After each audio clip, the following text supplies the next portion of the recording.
Hello नमस्ते। आजको यो भिडियोमा चाहिँ खल्तीको वालेटमा हामीले मनी कसरी एड गर्ने अर्थात् हामीले चाहिँ कुनै पनि ब्याङ्कमा रहेको पैसालाई खल्तीको वालेटमा हामीले कसरी सेन्ड गर्ने भन्ने बारेमा आजको यो भिडियो रहेको छ। आजको यो भिडियोलाई सुरुदेखि अन्तिम समयसम्म हेरेर साथ दिनुहोला। यो भिडियोलाई लाइक गरिदिनु होला। आजको भिडियो हामी सुरु गरौँ।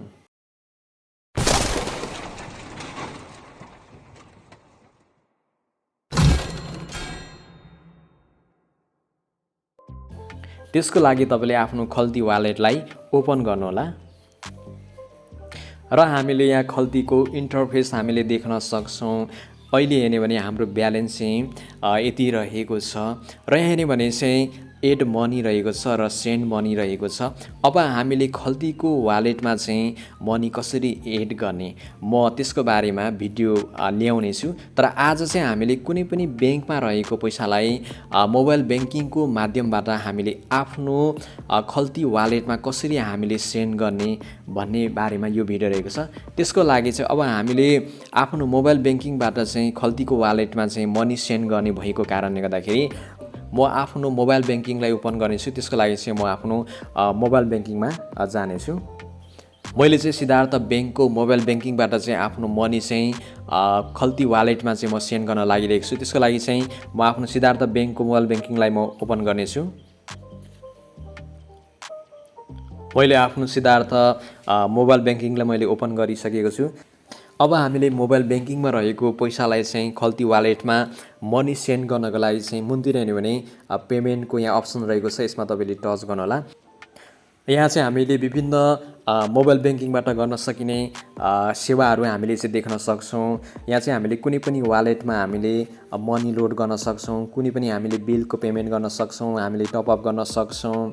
साथै यहाँ हेर्ने भने अब हामीले चाहिँ खल्ती वालेटमा चाहिँ मनी सेन्ड गर्नको लागि चाहिँ यहाँ मैले पहिला पनि सेन्ड गरेको कारणले टपमै मेरो खल्ती को यहाँ एकाउन्ट आइसकेको छ। म यसमा टच गर्नेछु। टच गरिसकेपछि चाहिँ एमाउन्ट रहेको छ। यहाँ चाहिँ तपाईले कति एमाउन्ट चाहिँ तपाईले सेन्ड गर्ने हो त्यो तपाईले टाइप गर्नुहोला। मैले चाहिँ 3000 सेन्ड गर्न लागिरहेको छु, त्यसैले मैले टाइप गरिसकेको छु। त्यस पछाडि तपाईले चाहिँ आफ्नो खल्ती आइडी तपाईले लाउनु होला। पक्कै पनि तपाईले खल्ती आइडी चाहिँ क्रिएट गर्नु हुँदाखेरि चाहिँ तपाईले मोबाइल नम्बरबाट क्रिएट गरेको हुनुपर्छ। त्यसैले तपाईले आफ्नो यहाँ मोबाइल नम्बर लाउनु होला। यदि तपाईले अहिलेसम्म चाहिँ खल्तीको एकाउन्ट तपाईले क्रिएट गर्नुभएको छैन भने मैले पहिला नै खल्तीको एकाउन्ट कसरी क्रिएट गर्ने भन्ने भिडियो बनाइसकेको छु। त्यो भिडियो तपाईले हेर्न सक्नुहुनेछ। अब तपाईले आफ्नो खल्ती एकाउन्ट आफ्नो तपाईले मोबाइल नम्बर चाहिँ लाउनु होला। यति गरिसकेपछि तपाईले अब प्रोसिडमा चाहिँ टच गर्नु होला। त्यस पछाडि हामीले यहाँ देख्न सक्छौँ हाम्रो एकाउन्ट नम्बर रहेको छ। त्यस पछाडि हाम्रो एमाउन्ट रहेको छ। त्यस पछाडि हाम्रो खल्तीको आइडी रहेको छ र चार्ज चाहिँ हाम्रो चाहिँ लाग्दैन, यहाँ 0 भनेर दिएको छ। अब हामी प्रोसिडमा हामी फेरि टच गर्नेछौँ। त्यसपछि हामी 4 डिजिटको पिन हामी चाहिँ लाउनेछौँ। 4 डिजिटको पिन लगाइसकेपछि तपाईले यसमा चाहिँ टच गर्नुहोला। टच गरिसकेपछि हामीले यहाँ देख्न सक्छौँ हाम्रो चाहिँ पेमेन्ट सक्सेस भइसकेको छ र यो जुन रिसिप्टलाई तपाईले चाहिँ डाउनलोड पनि गर्न सक्नुहुनेछ। त्यसको लागि चाहिँ तपाईले चाहिँ डाउनलोड रिसिप्ट भन्ने यहाँ रहेको छ, यसमा तपाईले टच गर्नुहोला। त्यस पछाडि तपाईले डाउनलोड गर्नुभएको यो रिसिप्टलाई चाहिँ कुनै पनि ब्राउजरद्वारा तपाईले चाहिँ ओपन गर्न सक्नुहुनेछ। यहाँ हामीले सेन्ड गरेको रिसिप्टलाई चाहिँ यसरी हामीले देख्न पनि सक्छौँ। यसलाई हामी अहिले ब्याक गर्नेछौँ। त्यस पछाडि हामी चाहिँ गो ब्याक टु ड्यासबोर्डमा हामी चाहिँ टच गर्नेछौँ। यसरी चाहिँ हामीले चाहिँ सजिलैसँग कुनै पनि मोबाइल ब्याङ्किङको माध्यमबाट चाहिँ खल्ती वालेटमा हामीले चाहिँ मनी सेन्ड गर्न सक्छौँ। हाम्रो ब्यालेन्स पनि अहिले यहाँ चाहिँ घटिसकेको छ। अब हामी खल्ती वालेटलाई हामी ओपन गर्नेछौँ।